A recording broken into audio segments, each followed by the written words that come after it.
Bonjour, Monsieur le Président. Bonjour. Merci de nous recevoir à l'Élysée avec Julien Bugier. Bonjour Julien. Bonjour Marie-Sophie, bonjour Monsieur le Président. Vous savez que votre parole aujourd'hui est particulièrement attendue. C'est la toute première fois que vous vous exprimez depuis le recours au 49.3 et depuis que cette réforme des retraites a été adoptée par le Parlement. Elle est très contestée dans la rue. Première question donc, est-ce que ce texte entrera en application comme prévu au 1er septembre ? Bonjour et bienvenue, je suis heureux de pouvoir en effet répondre à vos questions. Écoutez, ce texte, il va poursuivre son chemin démocratique. Il a été préparé par le gouvernement après des mois de concertation. Il a été ensuite porté par le gouvernement qui l'a modifié après ces concertations au Parlement. Il a donné lieu à 175 heures de débat. C'est le texte issu du chemin parlementaire, enrichi par le parlementaire, qui a été adopté dans la commission mixte paritaire, puis voté par le Sénat, et en effet qui a été adopté par l'Assemblée suite à l'utilisation de l'article 49.3 et donc par un vote d'une motion de censure contre le gouvernement qui a échoué. Il est aujourd'hui devant le Conseil constitutionnel. Et donc, il faut maintenant attendre que le Conseil constitutionnel se prononce, et c'est à l'issue de sa décision que j'aurai à promulguer un texte, et donc qui permettra de faire évoluer les choses pour nous. Tenez-vous à cette date du 1er septembre. Tenez-vous à cette date. Je pense que pour que les choses rentrent en place, à la fois pour que, d'ici à la fin de l'année, pour près de 2 millions de nos compatriotes, 1 800 000 exactement, ils puissent avoir leur pension qui commence à être augmentée, environ 600 € par an en moyenne, pour ces 1,8 million. Pour que, en effet, on commence à décaler l'âge légal de 3 mois par an, progressivement, et qu'on accélère l'augmentation du nombre de trimestres à travailler, jusqu'à 43 ans à horizon 2027. Eh bien, il faut que ça rentre en vigueur d'ici à la fin de l'année. Mais maintenant, au moment où je vous parle, il faut attendre la décision du Conseil. Alors, on va parler de la crise sociale dans notre pays, qui est forte. On va parler de la crise politique, évidemment, à l'Assemblée nationale et de ce qui s'est passé. D'abord, je voudrais vous faire réagir sur des propos que vous avez tenus, qui ont pu choquer certains. C'était hier devant les parlementaires. Vous avez dit « La foule n'a pas de légitimité face au peuple qui s'exprime à travers les élus ». Est-ce à dire, à vos yeux, que le mécontentement qui s'exprime dans les rues, aujourd'hui, les manifestants, sont illégitimes ? Non, pas du tout. Et merci de me permettre de clarifier cela, parce que j'ai dit des choses hier précises à des parlementaires qui ont subi des agressions inacceptables depuis ces derniers jours. Et je vous le dis ici avec beaucoup de solennité. Nous sommes une grande nation et un vieux peuple. Il se dote de responsables qui ont une légitimité politique. Président de la République, des parlementaires qui sont élus par lui. Il y a des légitimités qui existent. Les syndicats ont une légitimité. Quand ils défilent, qu'ils manifestent, ils sont en opposition à cette réforme. Je les respecte. Ils défendent leur point de vue. Et d'ailleurs, c'est protégé par la Constitution, le droit de manifester, de pétition. Il y a une légitimité. Et d'ailleurs, le gouvernement, comme le Parlement, a essayé de tenir compte de ces manifestations et d'intégrer une partie de ces colères. On y reviendra. À côté de ça, je vous le dis, dans le moment que vivent nos démocraties, quand des groupes utilisent l'extrême violence pour agresser des élus de la République, qu'ils soient parlementaires aujourd'hui ou maires, malheureusement chaque semaine, quand ils utilisent la violence sans règle absolue, parce qu'ils ne sont pas contents de quelque chose, alors là, ça n'est plus la République. Or, la démocratie... Convenez, Monsieur le Président, c'est un ordre... ce ne sont pas des propos qui sont à même d'apaiser ce qui se passe ce sont des aujourd'hui propos qui clarifient. Ce sont des propos qui clarifient. Quand les États-Unis d'Amérique ont vécu ce qu'ils ont vécu au Capitole, quand le Brésil a vécu ce qu'il a vécu, quand vous avez eu l'extrême violence en Allemagne, aux Pays-Bas, ou parfois par le passé chez nous, je vous le dis très nettement, il faut dire... On respecte, on écoute, on essaie d'avancer pour le pays, et je vais y revenir parce que je veux qu'on parle du fond de cette réforme, mais on ne peut accepter ni les factieux ni les factions. Mais à côté de ça, il y a des millions de Français qui manifestent. Oui, mais ceux-ci, il faut les écouter, il faut écouter leur colère et y répondre. C'est cela, parce qu'avec ces propos, vous faites référence au débordement, mais que dites-vous à ceux qui vont manifester demain, 9e journée d'action dans la rue? C'est quoi? C'est pas la peine d'y aller? Il n'y a plus rien à négocier? Non, d'abord... C'est la fin de partie? Alors... Je voudrais essayer de dire d'abord ce que ce texte va faire et pourquoi on l'a fait. Vous savez, au moment où je vous parle, est-ce que vous pensez que ça me fait plaisir de faire cette réforme? Dites-le nous. Non. Est-ce que vous pensez que j'aurais pas pu faire comme tant avant moi, mettre la poussière sous le tapis? Oui, peut-être. Mais la réalité, et s'il y a une chose que je regrette, c'est que nous n'avons pas réussi à partager la contrainte, plus exactement la nécessité de faire cette réforme. Au moment où moi je suis rentré dans la vie active, il y avait 10 millions de retraités. Il y en a aujourd'hui 17 millions. Dans les années 2030, il y en aura 20 millions. Est-ce que vous pensez qu'on peut continuer avec les mêmes règles. On rentre de plus en plus tard dans la vie professionnelle. On vit, et c'est une chance, de plus en plus tard. Nous avons un système par répartition qui fait que c'est nous, les actifs, qui finançons aujourd'hui les retraites. On ne finance pas les nôtres. Donc oui, il n'y a pas 36 solutions si on veut que le régime soit équilibré. Il ne l'est plus. Et plus on va attendre, plus il se dégradera. Donc cette réforme, elle est nécessaire. Et je le dis aux Français, ça ne me fait pas plaisir, j'aurais voulu ne pas la faire, mais c'est pour ça aussi que j'ai pris l'engagement de la faire devant vous par le sens des responsabilités. Et c'est l'intérêt général. Qu'est-ce qu'on peut faire face à cette situation démographique qui est la nôtre? On aurait pu dire on baisse les pensions. La réponse est non. Nos retraités n'ont pas trop de pouvoir d'achat. On ne peut pas baisser leurs pensions. On va même relever celles des plus modestes. La deuxième solution, ça aurait été d'augmenter les cotisations des actifs. Nous avons un problème de pouvoir d'achat en raison de l'inflation, de la difficulté. Ou des entreprises, Monsieur le Président. Non. Et de mettre les entreprises à contribution, Alors, ce qui n'est pas le cas aujourd'hui dans le financement. Non, parce que je vais venir, c'est pas comme ça que marchent les retraites. Les retraites, c'est des cotisations des actifs pour les retraités. La troisième solution, c'est de dire au fond, j'acte que mon système de retraite a un déséquilibre, et c'est le budget de l'État qui va le financer par ailleurs. Et alors, comment on fait quand c'est le budget de l'État? Soit on augmente les impôts. Nous sommes l'un des pays occidentaux qui a les impôts les plus hauts. Moi, je crois dans la réindustrialisation du pays, j'espère qu'on y reviendra, on l'a défendu, on est en train de gagner cette bataille, c'est pas pour faire l'inverse. Deuxièmement, on pourrait dire, c'est aux dépens d'autres priorités. On doit investir dans nos services publics, notre école, notre santé. On ne peut pas prendre cet argent pour le mettre sur les retraites. Et alors la formule magique, qui est implicitement le projet de toutes les oppositions et de tous ceux qui s'opposent à cette réforme, c'est le déficit. Mais qu'est-ce que c'est le déficit? Ça veut dire, de fait, que vous choisissez de faire payer vos enfants, parce qu'aujourd'hui, vous refusez de décider avec clarté et courage. Regardez, vos collègues du Parisien avaient fait cette petite infographie. J'ai arrivé de la convoquer. Oui. Enfin, nous sommes le pays d'Europe qui, avec la Suède, qui a un autre système et un autre modèle, mais on est ensemble. Regardez, tous les autres sont entre 65 et 65. On entend vos arguments, Monsieur le Président, mais pourquoi est-ce que vous n'avez pas été compris? Mais parce qu'il y a une volonté, d'abord, parce que je vous le dis très sincèrement. Monsieur le Président, ces graphiques, on les montre depuis le début. Oui. La pédagogie, vous l'avez fait depuis le début. On n'a pas forcément envie d'entendre la réalité, mais je vous dis, cette réforme, ça n'est pas un luxe, ça n'est pas un plaisir, c'est une nécessité pour le pays. Ensuite, vous pensez l'avoir mal expliqué, Monsieur le Président? Non, je pense simplement qu'il y a aussi une volonté de passer à autre chose chez certains et de ne pas partager cette contrainte. Mais peut-on avoir raison contre 70% des Français? Écoutez, d'abord, je pense votre conviction, Monsieur le Président. Mais peut-on avoir raison seul contre les autres? Je pense qu'on peut prendre ses responsabilités dans un système démocratique où les élections ne sont pas très tardives, ni celles des parlementaires, ni celles du Président, et où, sur les fondamentaux d'une réforme, après il faut la compléter, il faut entendre ce qui se dit, je vais y revenir. Et je pense que beaucoup de choses qui se sont dites ne sont pas sur les retraites. Et y compris les colères qui s'expriment aujourd'hui. Nos pêcheurs, par exemple, s'expriment à Rennes, ce n'est pas les retraites le cœur de leur problème. C'est des réglementations ou des jugements qui leur tombent dessus. Bon, et il faut les entendre et les aider. Beaucoup des colères qui se sont exprimées, ça ne sont pas que les retraites. Et je veux y revenir et pouvoir en parler. On y viendra. Mais notre système aujourd'hui, nous devons le réformer. Et donc je le fais en responsabilité, par le sens de l'intérêt général. Il y a une partie des oppositions qui ont eu le sens des responsabilités. Et je vous le dis ici aussi, et il faut les respecter et les associer. La majorité au Sénat n'est pas une majorité qui soutient normalement ni le président de la République ni celle de l'Assemblée. Elle a enrichi ce texte, elle l'a modifié, mais enfin elle a adopté quelque chose qui va dans le même sens. Alors, plusieurs élus de l'opposition venant de la droite républicaine ont décidé de voter ce texte et de ne pas voter la motion de censure. Il faut les respecter, c'est les associer aussi. Ils ont le sens des responsabilités. Je regrette qu'aucune force syndicale n'ait proposé un compromis. Et c'est ça aussi, il faut voir depuis le début. Là où, historiquement, les forces syndicales pouvaient proposer des compromis. Faites pas 65 ans, 63 ans et demi, augmentez la durée. On nous a dit aucune réforme. Vous n'avez commis aucune erreur.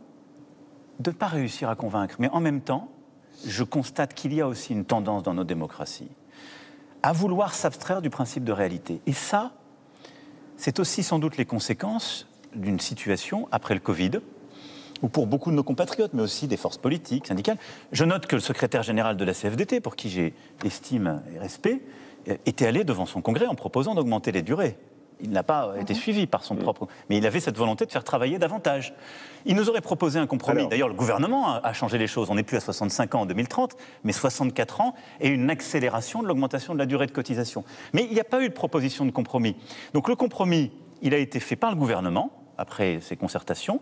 Il a été fait avec le Parlement, mais nous devons avancer. Parce que c'est l'intérêt supérieur de la nation. Et je vous le dis, Je vous le dis en responsabilité, moi je ne cherche pas à être réélu, je ne le peux pas constitutionnellement. Mais entre les sondages et le court terme et l'intérêt général du pays, je choisis l'intérêt général du pays. Et s'il faut derrière endosser l'impopularité aujourd'hui, je l'endosserai. Alors voilà pour la pédagogie et l'explication de texte. Aujourd'hui, ce qui se passe dans la rue, est-ce que vous craignez un embrasement des mobilisations, un pourrissement de la situation? Qu'est-ce que vous répondez aujourd'hui aux Français qui sont inquiets aussi de cette situation et qui la subissent? Bien sûr. Les ordures qui s'amoncellent, les stations essence avec des queues considérables, les blocages? D'abord, je vous le dis, il y a différentes formes de contestation et vous m'avez permis de le clarifier à l'instant. Qu'il y ait des manifestations organisées pour dire on est contre, c'est légitime. Et je salue d'ailleurs l'esprit de responsabilité de l'ensemble des syndicats qui, je l'ai dit, n'ont pas proposé de compromis, mais ont été contre, avec clarté, je le respecte. Mais ça a été fait de manière calme, organisée, le front de main, c'est normal. Bon. À côté de ça, il y a des blocages, il y a des violences. Les violences, il faut les condamner. Je l'ai dit, ni les factieux ni les factions dans la République. Et il y a les blocages, et les blocages, il faut pouvoir les lever quand ils empêchent l'activité normale. Et c'est pourquoi, d'ailleurs, c'est pourquoi j'ai demandé au gouvernement d'essayer au maximum de négocier et ensuite de réquisitionner. Ce que nous avons pu faire sur les ordures ménagères, par exemple, dans certaines grandes villes, ou sur les raffineries, à chaque fois qu'il faut le faire. Ça a commencé, et ce sera fait pour qu'il n'y ait pas de blocage. Souvent, ce sont très peu de gens, d'ailleurs. À quand un retour à la normale dans la vie des Français, un retour à l'ordre, même, disent certains? Est-ce que vous pouvez prendre un engagement? L'ordre républicain, c'est celui que je souhaite. Je prends un engagement pour ce qui dépend de moi. Je suis un peu stoïcien en la matière. Donc, je pense qu'il faut qu'il y ait un chemin qui soit maintenant trouvé et qu'on se remette autour de la table. Mais les Français commencent à se lasser. On l'entend dans nos reportages. Mais ils ont raison. Depuis le début de la semaine. Je le dis, on ne tolérera aucun débordement. On fera en sorte qu'une vie la plus normale possible puisse reprendre face à ceux qui bloquent à quelques-uns l'activité. Et après, c'est aussi à nous, à moi, l'exécutif, d'essayer d'entendre la colère légitime, qui n'est pas la violence, encore une fois, mais qui s'est exprimée au moment de ces contestations. Alors ces contestations, d'abord, je veux ici rappeler qu'à chaque réforme des retraites, nous les avons, et parfois en nombre bien supérieur. Oui. Et dans quelle situation serions-nous si en 1993, en 2003, en 2010, pour ne citer que quelques-uns des exemples des réformes précédentes, ou en 2013, mes prédécesseurs s'étaient arrêtés devant ces contestations en disant « je ne fais pas la réforme ». On serait dans une situation encore plus critique. Bon. Donc, c'est pour ça que je vous dis, il faut le faire. Oui. Maintenant, dans cette colère et ces voix, qu'est-ce qui s'est exprimé? D'abord, un sentiment d'injustice. Et moi, que j'entends. Vous l'avez un peu évoqué en parlant des entreprises tout à l'heure. Ce sentiment d'injustice, c'est de dire au fond, c'est toujours nous qui bossons, à qui on demande des efforts. Et c'est vrai qu'on demande cette réforme, il ne faut pas se tromper, on demande à nos compatriotes des efforts. C'est nous qui allons travailler 2 ans de plus. On leur demande des efforts pour pouvoir financer la protection et la préparation de l'avenir. Bon. Et donc, il faut entendre ce besoin de justice. Moi, je l'entends, à au moins 2 égards. Quand on voit des entreprises qu'on a aidées, et on continuera cette politique pour l'entrepreneuriat, pour l'attractivité, parce que ça permet de réindustrialiser le pays, de nous rendre plus forts. Mais il y a quand même un peu un cynisme à l'œuvre. Quand on a des grandes entreprises qui font des revenus tellement exceptionnels qu'ils en arrivent à utiliser cet argent pour racheter leurs propres actions, là, je vais demander au gouvernement de pouvoir travailler à une contribution exceptionnelle pour que cet argent, quand il y a des profits exceptionnels d'entreprises qui sont prêtes à racheter leurs propres actions, que leurs travailleurs puissent en profiter. Donc c'est une taxe sur les super-profits ? Non, parce que cette taxation des super-profits, nous l'avons déjà fait pour les énergéticiens. C'est ce qu'on a construit au niveau européen. C'est ce qui nous permet d'ailleurs de financer le bouclier face à l'augmentation de l'énergie. Et c'est ce qui fait que vous payez par mois une augmentation de 20 € environ, entre 20 et 30 € sur votre électricité et votre gaz, au lieu de 180 ou 200 €. Ça, on l'a financé en taxant les super-profits des énergéticiens. Là, je dis, on a des grandes entreprises qui sont en train de racheter leurs actions, ont des contributions exceptionnelles, il faut trouver la bonne technique, mais il faut qu'ils distribuent davantage à leurs salariés, et il faut qu'il y ait une contribution à cet effort du moment. La deuxième chose, c'est qu'aussi beaucoup de travailleurs disent, vous nous demandez des efforts, il y a des gens qui ne travaillent jamais, ils ont quasiment la même vie, eux ils ne vont jamais travailler, ils auront le minimum vieillesse. C'est pour ça qu'il faut très vite engager pour aller chercher toutes celles et ceux qui sont au RSA et les aider à revenir vers l'emploi, les aider et les responsabiliser. Et ça, ce sera dans les réformes les plus importantes à venir, c'est-à-dire droits et devoirs renforcés pour les bénéficiaires du RSA, mieux les former, les accompagner, régler parfois les problèmes de logement, de garde d'enfants, de transport, mais faire revenir à l'emploi des gens aujourd'hui qui n'y sont pas, parfois depuis des années ou des dizaines d'années, au moment même où on a des besoins. C'est ce que vous avancez aujourd'hui pour remettre de l'apaisement, pour apaiser. C'est des chantiers que je veux qu'on ouvre parce qu'il y a un besoin de justice. À côté de ça, il y a ce qu'on entend dans la rue. C'est aussi des protestations sur le travail. Beaucoup de gens, à juste titre, j'ai écouté dans l'agroalimentaire, en Bretagne, dans certains métiers encore postés, dans l'industrie, dans le centre de la France, les métiers aussi du soin, les éboueurs, les égoutiers. Bon, ces métiers difficiles. Ils disent à 60 ans, on a le dos cassé, on est épuisé. C'est vrai. Mais si on est honnête avec nous-mêmes, ce n'est pas 62 ou 64 ans qui est le problème. Le problème, il est à 55 ou 58 ans. Alors on fait quoi? Et donc, le vrai sujet qui a commencé à être ouvert par le gouvernement comme par les parlementaires dans ce texte, c'est celui de l'usure professionnelle et des fins de carrière. Bah, celui-ci, on doit très concrètement le prendre à bras-le-corps. Parce que si on veut donner une réponse à cette colère légitime et une réponse efficace, moi je souhaite, il faut attendre quelques jours, quelques semaines, mais qu'on réengage avec les partenaires sociaux sur des sujets très concrets. L'usure professionnelle, la reconversion de fin de carrière. Il y a beaucoup de métiers où, au fond, passer 50 ans, on doit reconvertir. Pourquoi avoir attendu si longtemps pour mettre sur la table ces propositions? On a commencé à le faire. Et d'ailleurs, les assises du travail n'ont pas attendu la réforme des retraites. Et beaucoup de choses qu'on a fait sur les carrières professionnelles se sont faites durant le premier quinquennat. Mais il faut continuer. Quand la colère s'exprime, il faut aussi l'entendre et accélérer. Donc, l'usure professionnelle... Donc il faut que la colère s'exprime pour que vous fassiez des propositions supplémentaires. Je suis en train de vous dire qu'on a commencé à faire les choses. Si j'étais là à vous dire on a tout bien fait, vous me diriez, vous êtes un drôle de type. Vous n'entendez pas qu'il y a des gens qui protestent. Et ça veut dire par là que quand ça s'exprime, c'est là aussi où une démocratie... Elle doit entendre la colère légitime qui s'exprime dans un cadre républicain et y apporter une réponse. Et donc, je dis juste, ces réponses qu'on a commencé à apporter, elles ne sont pas suffisamment fortes et tangibles, et donc on doit aller beaucoup plus loin. L'usure professionnelle, les fins de carrière, les reconversions. La deuxième chose, c'est la progression de la carrière. Beaucoup de gens qui manifestent disent, il y en a qui ne bossent pas. Ce que je dis, il faut y répondre par la loi travail et le système de droits et devoirs, de formation et d'accompagnement des bénéficiaires du RSA. Mais ils nous disent aussi, au fond, le travail ne paye pas assez. Alors là aussi, je vais vous dire, on a fait beaucoup de choses. On a fait, en 2019, la prime d'activité augmentée de 100 € au niveau du SMIC. Jamais les SMICards n'ont autant eu leur pouvoir d'achat augmenté depuis des décennies.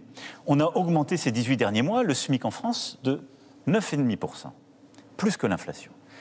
Néanmoins, il faut entendre ce que nous disent nos compatriotes qui manifestent sur ce sujet, qui n'est pas celui des retraites, mais du travail qui doit payer. Premièrement, moi je souhaite qu'on engage avec les partenaires sociaux, dès qu'ils seront prêts à le faire. Là, ils vont continuer demain de s'opposer, mais je les invite à se réengager très vite avec nous, pour qu'on ait dans toutes les branches qui sont en dessous du minimum légal pour leur salaire minimum. Parce que vous avez des tas de branches qui en fait continuent à payer les gens en dessous du SMIC légal.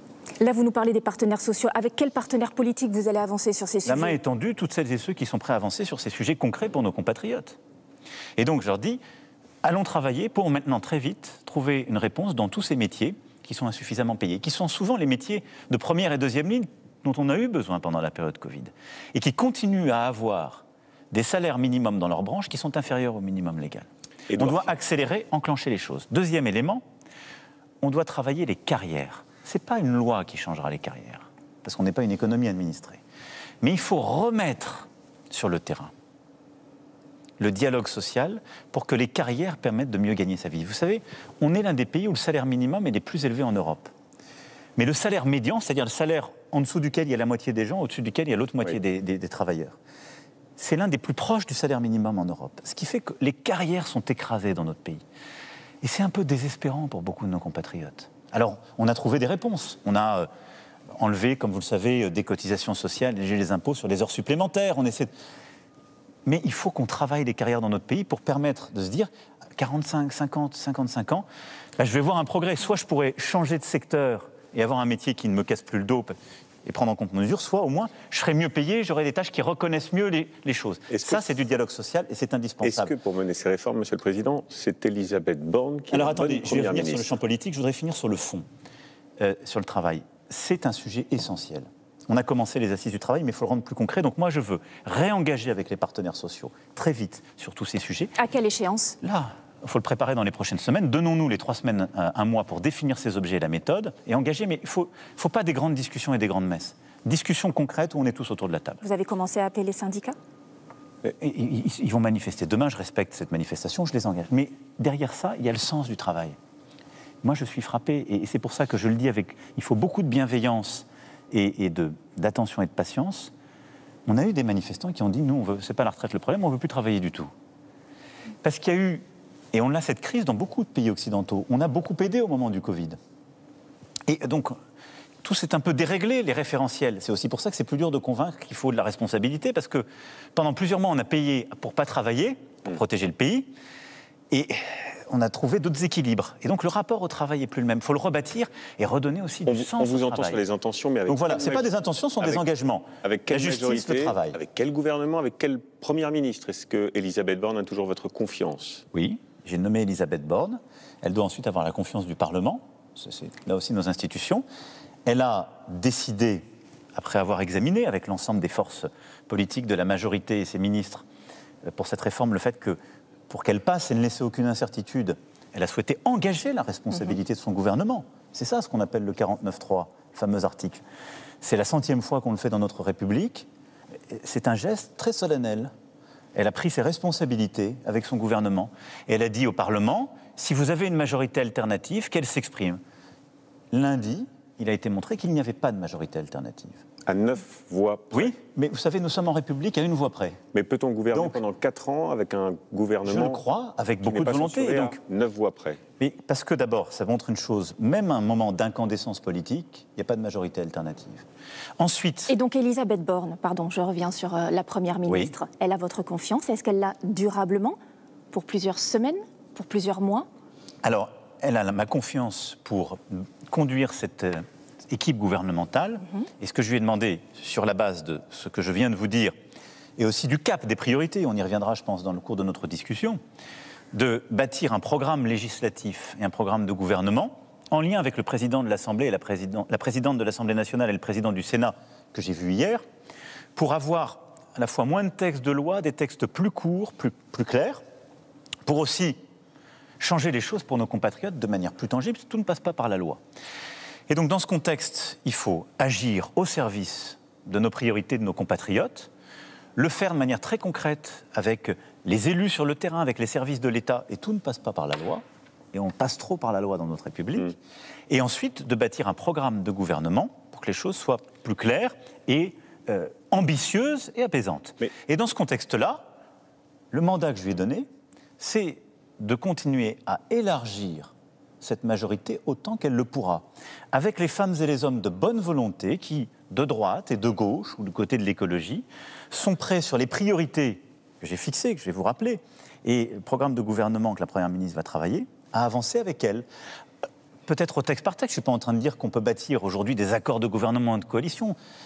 On ne l'a pas fait au début du quinquennat, ce n'est pas notre tradition politique. Édouard Philippe le demande. Mais par des accords. Voilà. Oui, mais je suis obligé de regarder de manière très lucide que c'est ce qu'on a tenté au début du quinquennat et ce qui n'a pas été fait. Par contre, il faut avoir beaucoup d'estime et de respect pour de nombreux parlementaires qui sont venus en soutien de son texte. Ils n'étaient pas la totalité d'un parti. C'est pour ça que je dis que c'est dur de bâtir des coalitions. Oui. Mais il y a des individualités politiques avec leurs convictions, qui sont prêtes à travailler avec les forces de la majorité. Et donc je souhaite que la Première ministre puisse bâtir justement cet élargissement de la majorité dans les semaines à venir, et j'espère qu'elle y parviendra. Au-delà de cet assouplissement, sur la méthode, pas de changement de Première ministre, pas de remaniement, avez-vous dit il y a quelques jours, pas de dissolution, pas de référendum, vous ne changez rien à la méthode? La méthode, c'est pas tout ce que vous venez de dire, ça ce sont des faits politiques. Je suis en train de vous dire, en responsabilité, nous devons avancer. On doit apaiser et on doit rebâtir un agenda parlementaire et des réformes en réengageant avec les syndicats et toutes les forces politiques qui sont prêtes à le faire. Et donc, c'est une méthode qu'on doit réengager. Mais à côté de ça, beaucoup de ces choses-là, nous le faisons depuis 1 an. C'est d'ailleurs pour ça que tant de textes ont pu passer, de décisions ont pu être prises, malgré une majorité relative à l'Assemblée. Des textes financiers, des textes sur l'énergie extrêmement importants pour notre souveraineté et nos compatriotes. Pour ça aussi qu'on a pu passer des réformes sur l'assurance chômage pour continuer de mener cette bataille essentielle du plein emploi. Donc oui. Après, le changement, il est dans l'apaisement, la co-construction d'un agenda parlementaire avec l'ensemble des forces des deux chambres et je dirais, être plus engagé sur le terrain pour des réponses plus concrètes et plus rapides à nos compatriotes. Donc après ce qui vient de se passer, vous êtes en train de nous dire que vous n'êtes pas condamné à l'immobilisme. Il reste 4 ans de mandat. On vient de voir que le plan O a été reporté. On entend dire que la loi immigration non, mais si vous me demandez comment je compte faire les prochains mois, je vais vous le dire. Est-ce que la loi immigration arrivera au Sénat la semaine prochaine comme prévu? Alors c'est justement, ça c'est l'objet de ce qu'on a décidé hier avec le président du Sénat et la présidente de l'Assemblée. Nous allons réagencer les choses aussi et découper des textes plus courts. Donc il y aura bien une loi immigration, il y aura sans doute plusieurs textes immigration et ils arriveront dans les prochaines semaines. Maintenant, nous n'avons pas le droit pour notre pays à l'arrêt ou à l'immobilisme. Nous n'avons pas le droit. Vous savez, beaucoup de nos compatriotes aussi expriment ces peurs parce qu'ils ont peur du changement, des grands bouleversements. Ce monde est inquiétant. On a un sentiment de déclassement parfois. Je l'entends celui-ci aussi, quand on dit on n'a plus de paracétamol, nos services publics sont de plus en plus en difficulté. C'est le résultat. Ce sont les mots utilisés par Édouard Philippe. L'immobilisme, c'est l'assurance du déclassement, a-t-il dit. Il était à mes côtés hier matin avec l'ensemble des responsables de la majorité pour justement mener cette concertation pour engager tout le monde. On n'a pas le droit. Et c'est d'ailleurs pour ça que j'ai été élu en 2017 et aujourd'hui. Mais pourquoi en sommes-nous là? Parce que pendant des décennies, nous avons habitué le pays à dépenser et à ne plus produire, ou de produire de moins en moins. Nous avons, entre 1980 et 2010, avant même la crise financière, détruit 2 millions d'emplois industriels et continué à dépenser. Et donc nous avons habitué nos compatriotes à dire « tout va bien se passer, on a un modèle social formidable, vous aurez de plus en plus de droits et on va de moins en moins produire ». Ça ne marche pas. C'est un mensonge. Et donc, qu'est-ce qu'on fait depuis 2017 ? On mène cette bataille du plein emploi et de la réindustrialisation, c'est le cœur de la bataille. Cette société du plein emploi. Et on est en train de la réussir collectivement. On est passé de 9% de chômage à 7% aujourd'hui. Les plus de 50 ans dont on parle ces dernières semaines, ils sont à 5% de taux de chômage. Le plus bas depuis plus de 15 ans. Et on a le taux de chômage des jeunes le plus bas depuis des décennies. On a le taux d'activité le plus élevé depuis qu'on le mesure. Et on réindustrialise. On ouvre plus d'usines qu'on en ferme, ce qui est une première depuis bien longtemps. On a créé plus des emplois industriels et on continue d'en créer. C'est le cœur de la bataille. Et donc ça suppose de faire quoi ? D'assumer les choix fiscaux qu'on a faits pour les entreprises. Si on veut continuer de réindustrialiser, il faut plus de travail et plus de capital. Bon, dans notre pays, sur notre sol, réindustrialiser des terres qui ont tant souffert. Le Hauts-de-France que je connais bien, on va y faire un des bastions des batteries électriques pour notre pays et notre continent. L'Est de la France, où on va le faire sur l'hydrogène et sur l'énergie, etc., etc. Donc oui, on va continuer à avancer, à marche forcée. Pourquoi ce bilan, ces réussites, selon vous, l'emploi, la réindustrialisation, la baisse du... Pas selon moi, ce sont des chiffres. Du chômage, 7,2% le taux de chômage, effectivement. Pourquoi les Français ne le perçoivent pas ? Et pourquoi sont-ils en colère ? D'abord, je pense qu'il faut toujours se méfier quand on dit les Français. Si les Français ne le percevaient absolument pas et étaient totalement en colère, sans doute n'aurais-je pas été réélu il y a moins d'un an, ni une majorité relative il y a encore moins longtemps. Bon. Donc il y a des gens qui sont en colère, ça veut pas dire que tout va bien pour tout le monde. Il y a des choses qui marchent. Il ne faut pas qu'on regarde simplement ce qui ne marche pas. Mais nous venons d'une situation qui est reposée sur une forme d'illusion, et donc là, on réengage le pays vers son avenir. Et donc moi, je vais continuer d'avancer sur un cap qui est clair. 1, le plein emploi et la réindustrialisation. C'est la France de 2030. Nous devons redevenir une grande nation de recherche, d'innovation, de production. Sur ce point, pourquoi ne pas l'avoir fait avant la réforme des retraites ? Vous disiez on le fait depuis 5 ans. Vous disiez vous-même en 2019, on ne peut pas demander aux gens de travailler jusqu'à 64 ans. S'il y a 55 ans, ils ont déjà du mal à trouver du boulot. Mais on a beaucoup repris ce passage. Je vais être clair avec vous parce que j'ai le sens justement de la démocratie et du mandat. Quand je m'exprime et que je dis ça en 2019, on a lancé les ordonnances travail que depuis 18 mois. Ça fait 6 ans maintenant qu'elles sont en œuvre, avec les résultats que vous connaissez. Je m'exprime dans une société qui est à plus de 8% de taux de chômage. Le mandat que j'ai en 2017, c'est de créer un système universel des retraites, en aucun cas de bouger l'âge de départ, parce que le rapport du Conseil d'orientation des retraites et tous les experts disaient « il n'y a pas de problème ». Après cette expression que tout le monde nous resserre, qu'est-ce qui s'est passé dans notre pays ? Les gens vivaient dans quel monde ? On a eu le Covid. On a eu la guerre, on a eu l'inflation. La nation a dépensé des dizaines de milliards d'euros pour protéger. Elle a donc construit une dette qu'on amortit dans le temps. Et nos comptes se sont dégradés. Au moment de la campagne de 2022, la situation est drastiquement différente. Nous avons commencé à gagner la bataille pour le plein emploi en baissant de 2 points le taux de chômage. Nous avons commencé à réindustrialiser, et donc ce à quoi je répondais commence à avoir une réponse, parce qu'on a fait tout ce travail. Et surtout, tous les experts disent, vous avez un problème de votre système de retraite. Avançons. Donc oui, il faut pouvoir avancer et l'engager, c'est cohérent. Effectivement, regardons vers l'avenir. C'est pour ça que le mandat que j'ai demandé en 2022 n'était pas celui de 2017, parce que le pays n'était pas le même. Vous nous avez présenté plusieurs chantiers que vous souhaitez lancer dans les mois qui viennent. Si on essaye d'être concret, quelle sera la mesure emblématique? Non, mais moi, j'ai jamais... la société, ça ne marche pas avec une mesure emblématique. C'est une cohérence. Réindustrialisation plein emploi. La France de 2030, il faut gagner la bataille de l'industrie décarbonée. Ça sera la clé. Le plein emploi, et donc les textes que nous allons faire passer pour remettre au travail ceux qui sont le plus loin de l'emploi et réussir tout le volet travail qui va derrière. Le climat ? Deuxième cap, l'ordre républicain. 200 brigades de gendarmerie, il n'y a pas besoin de loi pour faire ça, vont être ouvertes partout sur le territoire. Plus de juges, plus de greffiers, pour juger plus vite face à la petite délinquance, réengager. Et à côté de ça, une loi de programmation militaire qui va arriver, et là ça fait partie des priorités des prochains mois, pour nos armées et nous protéger. Ça c'est l'ordre républicain. Et puis la troisième priorité, c'est les progrès pour mieux vivre. L'école, la santé, l'écologie. C'est ça les 3 priorités. L'école, je veux qu'à la rentrée prochaine, on puisse remplacer du jour au lendemain les profs dans les classes des élèves.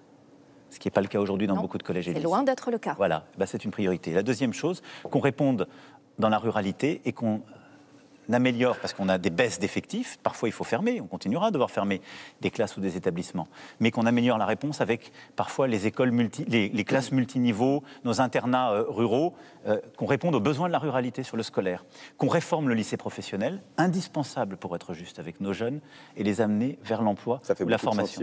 Beaucoup de chantiers. Mais vous voyez qu'il y a beaucoup de chantiers, parce qu'on a des immenses ambitions. Ça, c'est l'école. La santé, pour cette année, donner un médecin traitant à nos compatriotes, ils sont 600 000, qui sont en affection longue durée. Fin 2023. C'est le cœur de la convention médicale de ce que le ministre prépare, qui n'ont pas de médecin traitant et qui sont dans des déserts médicaux. Ils sont 600 000 qui sont en affection longue durée ou âgés. Oui.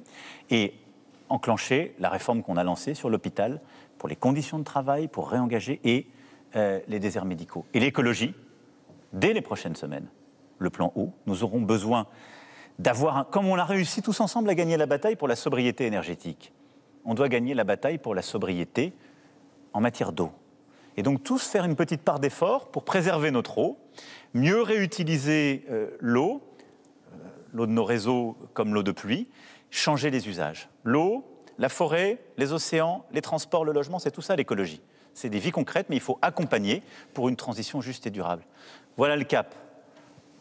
Le plein emploi, la réindustrialisation, l'ordre républicain et mieux vivre les progrès avec l'école, la santé et l'écologie. Un mot plus personnel pour conclure peut-être, Monsieur le Président. Vous avez été élu en 2017 et puis l'an dernier en 2022 avec la promesse d'être le président de tous les Français et d'être un rassembleur. Je crois même que l'un de vos slogans lors de la dernière élection, c'était « Nous tous ». Oui.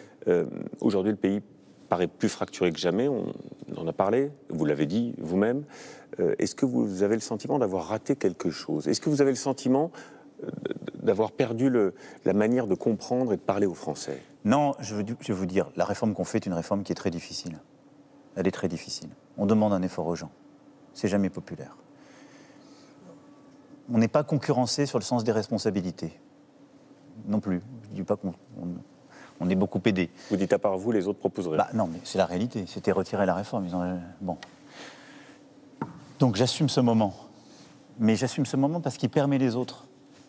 Et je pense que ce qu'on a fait quand même ces derniers mois avec le Conseil national de la refondation, un engagement avec les territoires, c'est ce que je veux continuer. Moi, je vois une vitalité quand même sur le terrain. Je vois des Françaises et des Français qui sont prêts à s'unir pour avoir une réponse concrète, pour l'école, pour la santé. Je vois des élus locaux formidables d'engagement. Et pour répondre à ma question, vous n'avez pas de regrets? Je vous le dis, si j'en avais un, c'est de ne pas réussir à convaincre sur la nécessité de cette réforme, qui ne me fait pas plaisir, une fois encore. Mais je ne vis pas de regrets, moi. Je vis de volonté, de ténacité, d'engagement parce que j'aime notre pays, nos compatriotes. Et donc, je suis à l'œuvre pour pouvoir faire ce qu'on doit faire.